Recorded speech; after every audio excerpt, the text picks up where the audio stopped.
Hello. Sa pangalan po ng dakilang Panginoong Kristo, isang mapagpalang umaga po sa bawat isa. Nandito po tayo sa pagpapatuloy ng gawain kung saan meron tayong nakahain ng mga sitas na siyang pinakapagkain o tinapay ng buhay na pinakakailangan ng ating kaluluwa. Ngayon, babasahin natin ito at kunin natin yung sustansya nang sa ganon, ito ang magsilbing kalakasan sa ating pang-araw-araw na pamumuhay na magiging gabay natin sa pang-araw-araw. Sabi dito, sa unang aralin, sa sulat ni Apostol Pablo sa mga taga-Roma, Kapitulo 15, versikulo 1 hanggang sa 5.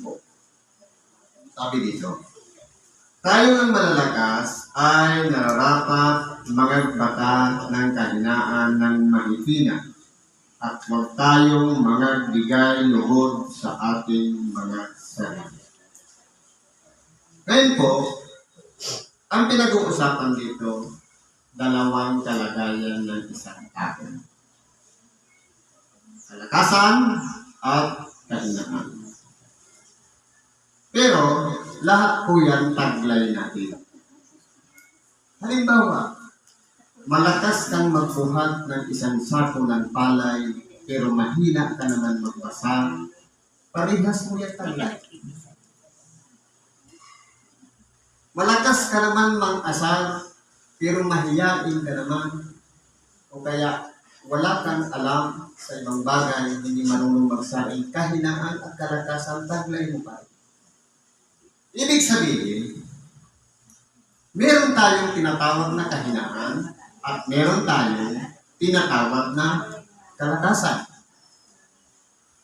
Sa makatuwid, ilalagay natin ang ating sarili, sitwasyon, na kinakailangan kung ano yung taglay nating kalakasan, gamitin natin sa mga taong nasa kahinaan.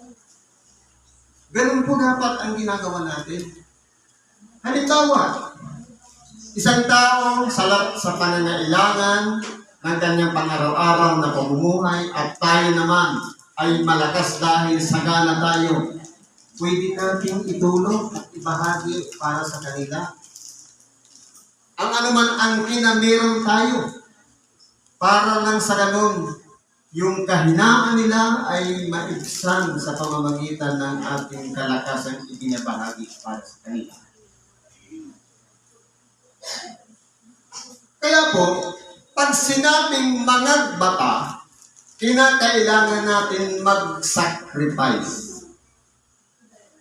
Sa mga tuwid, iiwanan natin yung sitwasyon na kung saan malakas tayo at makikisama tayo doon sa mahina. Sa mga tuwid, kung halimbawa, ang isang tao hirap na hirap sa pagbasa at tayo magaling magbasa, iiwan natin yung kalagayan na tayo'y magaling na, kundi nakapitan natin yung hindi marunong magbasa para turuan natin. Sakripisyo ang pinag-uusapan po dito.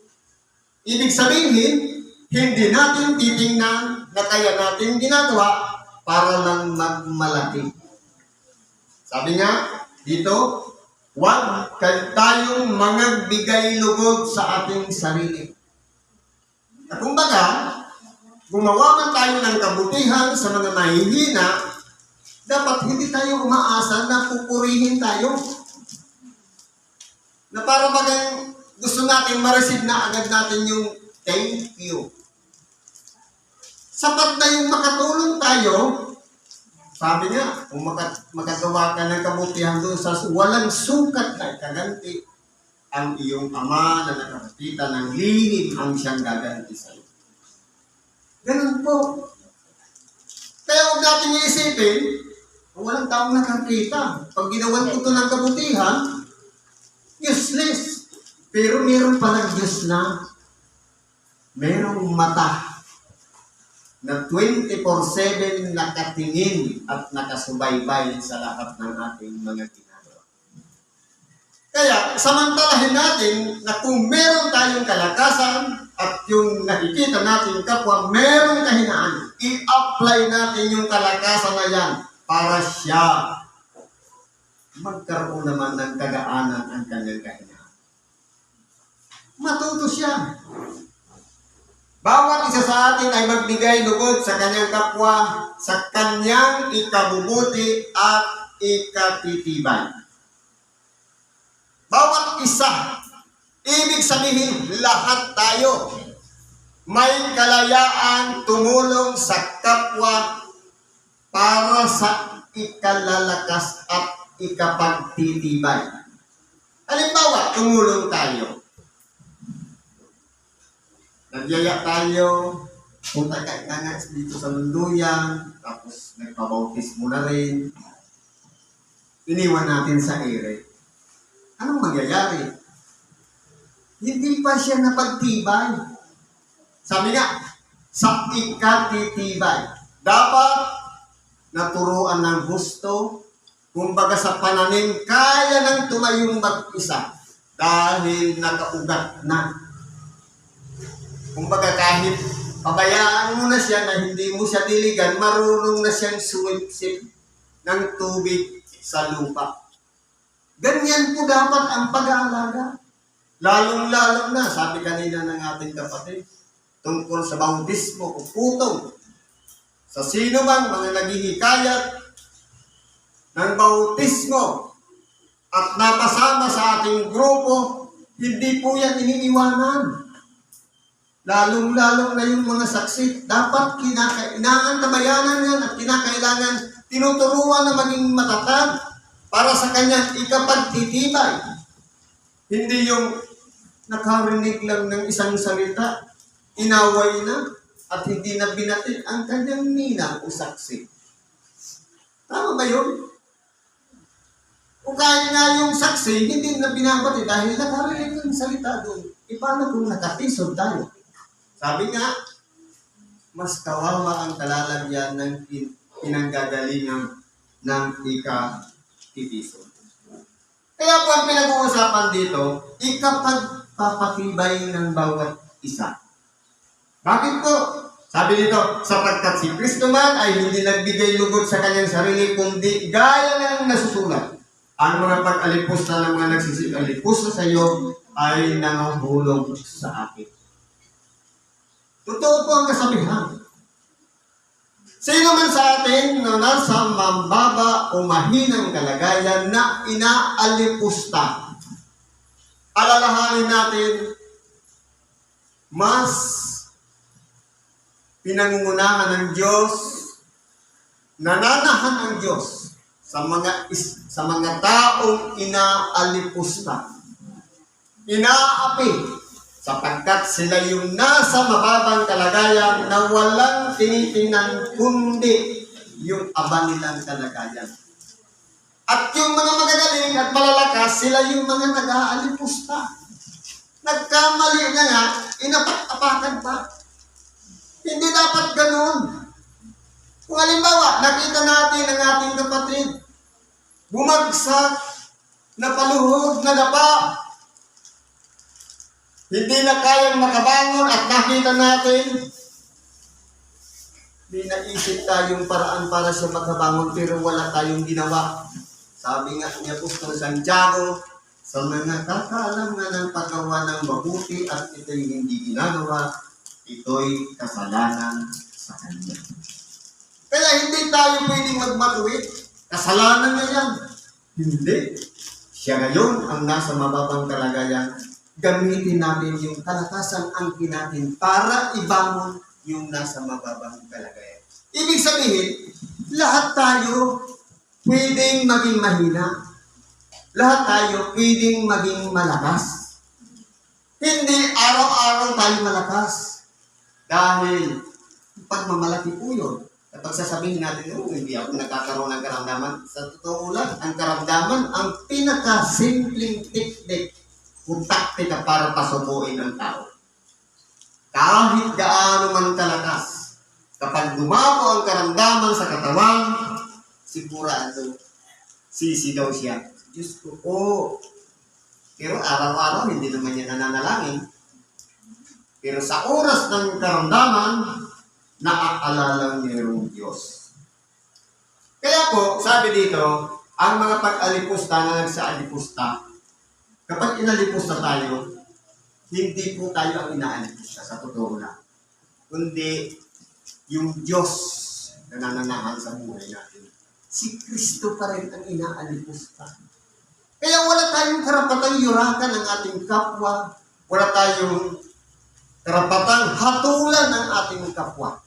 Sapagkat hindi natin nababasa kung siya pala ay tapat sa kanyang sarili sa harapan ng Diyos, na para bagang ramdam na ramdam niya ang presensya ng Diyos, tapos sa paningin ng tao, aalipustain, hindi yung pagkatao nun ang inaalipusta, kundi si Kristo mismo. Kaya lahat ng pag-alipusta, nahulog kay Kristo.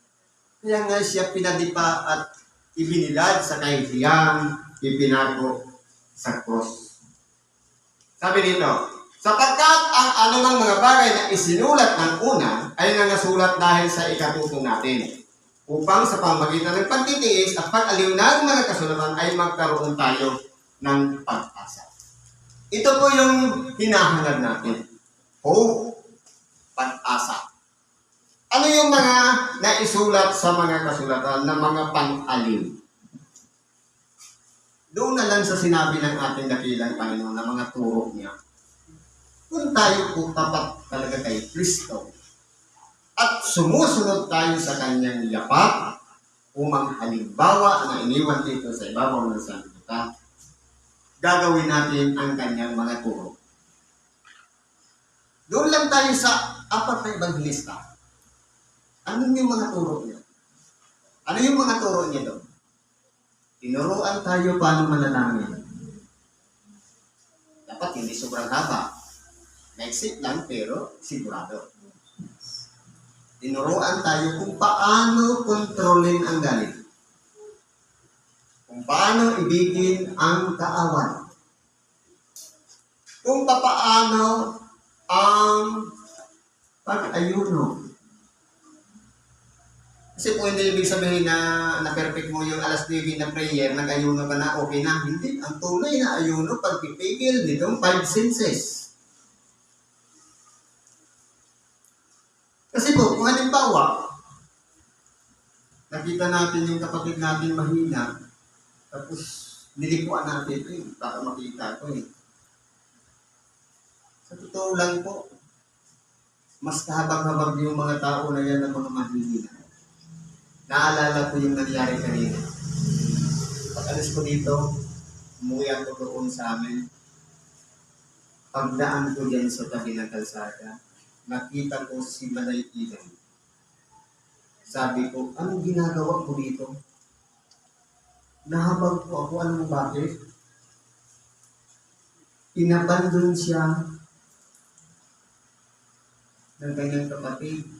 Pinaupan mag-isa sa isang boarding house ng kapitbahay.